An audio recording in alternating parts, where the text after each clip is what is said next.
Hello friends, तो आज हम बात करेंगे देवी धूमावती के बारे में। आखिर कैसे जन्मी माँ धूमावती? क्या ये सिर्फ एक असाधारण घटना मात्र थी या शक्ति के रूप को उजागर करने के लिए फिर एक शिवलीला? वीडियो के एंड तक बने रहें। माँ धूमावती एक ऐसी देवी जो धन और ऐश्वर्य की नहीं बल्कि दुर्भाग्य, शोक और विनाश की देवी माना जाता है। आखिर कैसे करुणामयी माँ पार्वती को मिला विधवा रूप? क्या सच में उन्होंने अपने पति भगवान शिव को ही निगल लिया? तो फिर चलिए जानते हैं माँ धूमावती की रहस्यमयी और अत्यंत गूढ़ कथा। सनातन धर्म में देवी के 10 अत्यंत शक्तिशाली रूपों को 10 महाविद्या कहा जाता है। ये 10 देवियां शक्ति के 10 अलग अलग आयामों का प्रतिनिधित्व करती हैं। इनमें से हर देवी सृष्टि के किसी गहरे रहस्य का प्रतिनिधित्व करती है और इन्हीं में सबसे रहस्यमयी मानी जाती है माँ धूमावती। तो दोस्तों, अब हम आते हैं अपनी मूल कहानी पर। ये है कैलाश पर्वत की वह सुबह जहाँ माता पार्वती और महादेव दोनों विराजमान हैं। महादेव ध्यानमग्न है। कैलाश पर छाई है एक अजीब सी शांति। वहाँ कोई भी उपस्थित नहीं है, ना कोई गण और ना ही नंदी। तभी अचानक माँ पार्वती को बहुत ही तीव्र भूख का एहसास होता है। जब उन्हें कुछ समझ नहीं आता तब वे महादेव से कहती हैं, महादेव मुझे बहुत ही तेज भूख लगी है। लेकिन महादेव तो ध्यान में लीन थे, वे कुछ नहीं बोलते। माँ पार्वती फिर कहती हैं, लेकिन महादेव की लीला कौन ही समझ सकता है, वे ध्यान में लीन थे। और उन्होंने कोई उत्तर नहीं दिया।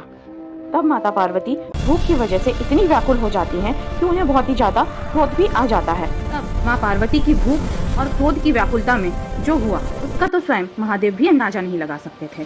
भूख इतनी तीव्र थी कि माता पार्वती ने स्वयं अपने आराध्य पति परमेश्वर महादेव को ही निगल लिया। पूरा ब्रह्मांड मानो एक पल के लिए स्तब्ध हो गया। कैलाश पर अद्भुत ऊर्जा फैल गई। महादेव को निगलते ही माँ पार्वती की भूख अचानक से शांत हो जाती है और तभी उन्हें भयानक सत्य का एहसास हुआ। उन्होंने देखा, मैंने क्या कर दिया। उन्होंने अपने ही पति, अपने आराध्य देव महादेव को ही निगल लिया था। यह सोचते ही उनका हृदय ग्लानि और पश्चाताप से भर गया। उनकी चेतना गहरे दुख में डूब गई और उसी क्षण उनके शरीर से घना धुआं निकलने लगा। धीरे धीरे वह धुआं पूरे आकाश में फैल गया। माता पार्वती का स्वरूप बदलने लगा। उनके सुंदर वस्त्र फटे हुए दिखाई देने लगे, आभूषण लुप्त हो गए, उनके बाल बिखर गए और उनका रूप एक वृद्ध, विरक्त और शोकग्रस्त स्त्री जैसा हो गया। यही था माँ धूमावती का प्रकट होना।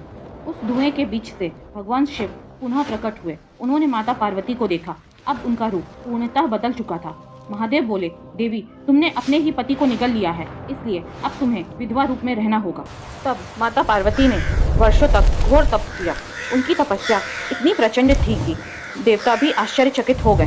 अंततः महादेव उनकी तपस्या से प्रसन्न हुए। वे प्रकट हुए और बोले, देवी तुम्हारी तपस्या से मैं प्रसन्न हूँ। तुम्हारा यह रूप संसार के लिए भय का नहीं बल्कि गूढ़ ज्ञान का, वैराग्य का प्रतीक होगा। महादेव ने कहा, जो साधक संसार के मोह से मुक्त होना चाहते हैं, जो जीवन के गहरे रहस्यों को समझना चाहते हैं, वे तुम्हारी उपासना करेंगे और तुम उन्हें अद्भुत सिद्धियां प्रदान करोगी।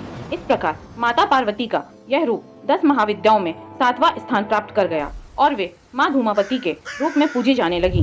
दोस्तों, मध्य प्रदेश के दतिया में माँ धूमावती का एक अत्यंत प्राचीन और प्रसिद्ध मंदिर है। मान्यता है कि यहाँ पीताम्बरा पीठ के महान संत स्वामी जी महाराज ने माँ धूमावती की स्थापना करवाई थी। यहाँ साधक विशेष मंत्रों और साधनाओं से माँ धूमावती की आराधना करते हैं। कहा जाता है कि जो व्यक्ति सच्चे मन से यहाँ प्रार्थना करता है, माँ धूमावती का यह रूप हमें सिखाता है कि जीवन में सुख समृद्धि ही नहीं कि दुख, शून्यता और विरक्ति भी एक सत्य है। और जो व्यक्ति इन सच्चाइयों को स्वीकार कर लेता है वह जीवन के गहरे रहस्यों को समझने लगता है। इसलिए माँ धूमावती को अत्यंत शक्तिशाली देवी माना जाता है। जय माँ धूमावती। कालांतर में इन महाविद्याओं का उपयोग तांत्रिक पूजा में किया जाने लगा। अगर आपको यह अद्भुत कथा पसंद आई तो वीडियो को लाइक करें, शेयर करें और चैनल को सब्सक्राइब जरूर करें। धन्यवाद।